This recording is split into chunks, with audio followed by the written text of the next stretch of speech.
What's up guys, it's Matt, the overall bargain hunter here. If this is your first time checking out my channel, I go out to thrift stores, flea markets, garage sales, retail stores. I see what I can find and flip for a profit, and I bring you guys along for the journey.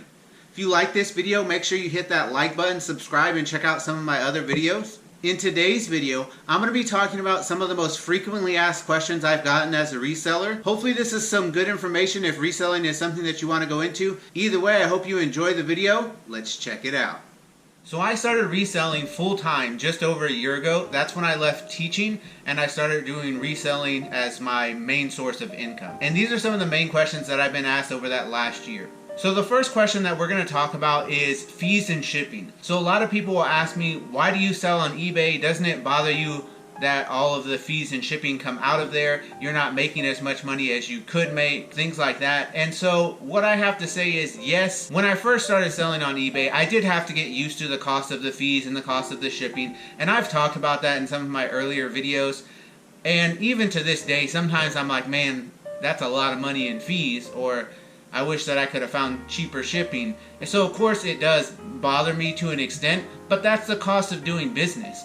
eBay gets you customers from all over the country, sometimes even internationally, and so it's going to sell quicker. You can usually sell it for a little bit more there than you could locally, so you're making up for that a little bit in those fees and shipping costs. Yes, you do have to kind of account for it when you're making your prices. You have to think about that. If something only sells for like $6 or $7 and it's going to cost you $5 to ship it, then it's probably not worth listing on eBay. So that's something you just have to take into consideration. As you get going, it's something that you'll get better at. And although it's still gonna bother you a little bit, you get used to it and it just becomes a normal part of doing business. So kind of going along with that theme, people also ask me, how do I know what to buy and how do I know what will sell?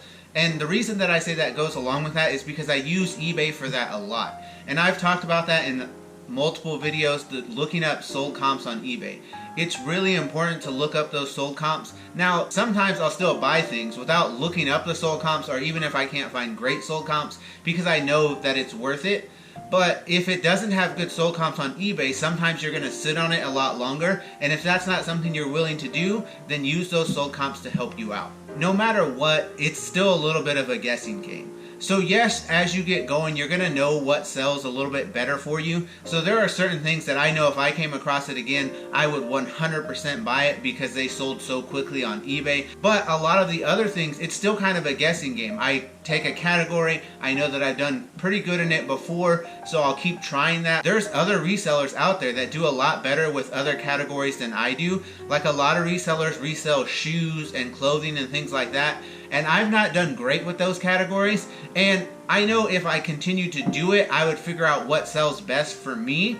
But right now, I don't really feel like investing money in it because I'm making sales in these other categories. And so it's really about finding your niche, finding what's working for you, and that's how you'll know what will sell. It's a trial and error process, and like I said, it's always kind of a guessing game. You're always taking a risk when you buy something to know if you're going to be able to resell it and make a good profit. But you're able to bring down that risk factor if you're checking up on the sold comps, if you're sticking to categories that you know you've sold before, and if you're doing your research beforehand and checking, making sure your item's in good shape. All of those things are quite important, so make sure you're doing that. But like I said, there's no 100% guarantee this is going to make you the most money when you go out to the thrift store. You just have to kind of play with it and see what works best for you in your area. And as you start to sell more, you'll get to know what your niche is better. Another question that I get asked a lot is it worth it? This can be a difficult question because it really depends. So when I was teaching, I still kind of did a little bit of this on the side, and it's a great side job. You can make good money on the side and not have to do this full time. Now that I'm doing it full time, is it worth it? Well, I'm making a living on it, so obviously it's worth it for me, but I'm a single person with no kids, so my cost of living is a lot lower than someone with a family. Is it worth it for me? 100% yes. I have great freedom in my schedule. I kind of do whatever I want, and most of my money comes from out at the market, and that's only working Saturday, Sunday. So really, it's worth it for me, but if you have a big family, it might not be worth it for you. It might just be a side thing that you're doing. And it's a great side job, so if you want this as a side hustle, it's perfect. You do have to put a little bit of time and effort into those posts, so it is a little bit of work, but I've made good money on it. Even just my eBay sales when I was doing this, before I was doing it full time, I would still bring a couple $100s in a month, and that was only with a few posts. For me, it's 100% worth it, so that's just something you have to take in consideration when you're thinking about doing this as a side or a main job. Alright, another question that I get asked a lot is, where do I find these things and how do I keep finding these deals? And it does take a while. I will say that I've always been a little bit of a bargain hunter. Even way before I started doing this full time, people would always say, hey, ask Matt, he could always find a good deal. Matt can find the best deal. And I don't know why it's been like that. I've just always been good at finding deals. I'm a very frugal person, so that kind of helps. I've always looked out to see where I can find those deals. You can see in the videos the different places I go. I go to flea markets, thrift stores, garage sales, retail stores. I go all over the place to see where I can find things. And so it's just a matter of looking. Facebook Marketplace, OfferUp, sometimes you can find some great deals there. Once you start doing this for a while, you'll make some different contacts as well. And sometimes those people help you out. So like the guy that I buy mystery boxes from, at this point he really just sells mystery boxes to me. So as you'll go, you'll make some connections like that, and that's always a great help in this business, is having those connections. It does take a lot of hunting sometimes. Sometimes I go out with a video and I don't find anything, and I don't make that video, and that happens sometimes. And obviously you don't see that on these videos because you're only seeing when I find the great deals. But it does happen sometimes where you don't find good stuff. That's okay, that's part of the business. You just go again the next day and see what else you can find. You keep looking, you keep finding, you look wherever you can, marketplace, thrift stores, flea markets, anything like that, and see what you can find and flip for a profit. The more you do it, the better you'll get at it. So just kind of keep up the work and it'll come a little bit easier for you as you go.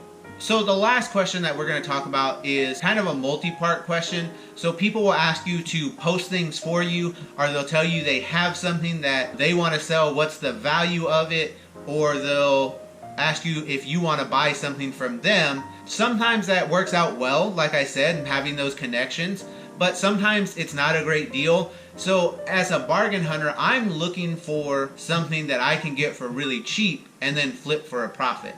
And so a lot of times when people are asking you something, they have something they want to sell and they're thinking like full retail value, so they want to sell it to you around retail value and then think you can flip it for a profit. Well, it doesn't work like that. I have to get it for pretty cheap and then I sell it for about half of retail value or somewhere along those lines. When people ask me the value of something, I really don't always know what to tell them.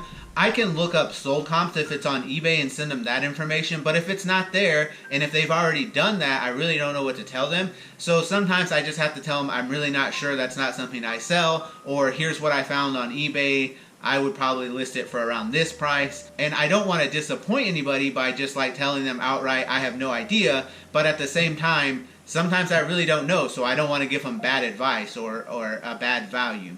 And so that's just something you have to take into consideration when you're doing this. As far as selling for people, that's something that you can do. I know some people like to do like consignment, like where they're selling this for somebody else and they take a little percentage or something like that. I don't generally like to do that because, for one, you have to store those things. Two, you have to consider like you're paying the fees and shipping at that point, and that person has to understand that, unless you're selling it locally like at a marketplace. But three, it's always harder to negotiate with other people's stuff. So like my own stuff, if I'm out at the market and I have it for $20 and someone offers me $15, I can right away just say, yeah, take it.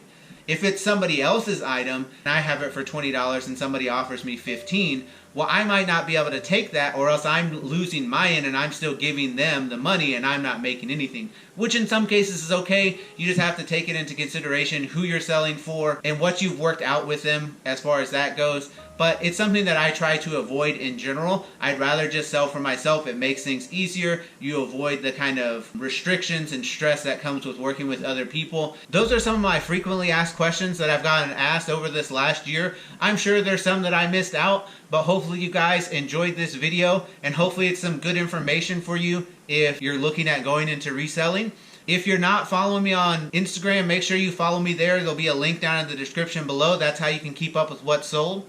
Don't forget to like, comment, share, and subscribe. That's the way we grow the channel. As always, you guys are awesome, and I really appreciate all the support. The channel's been growing lately, and I'm really thankful for that. I hope you guys are doing great. This is Matt, the Overall Bargain Hunter, signing out. See you guys next time.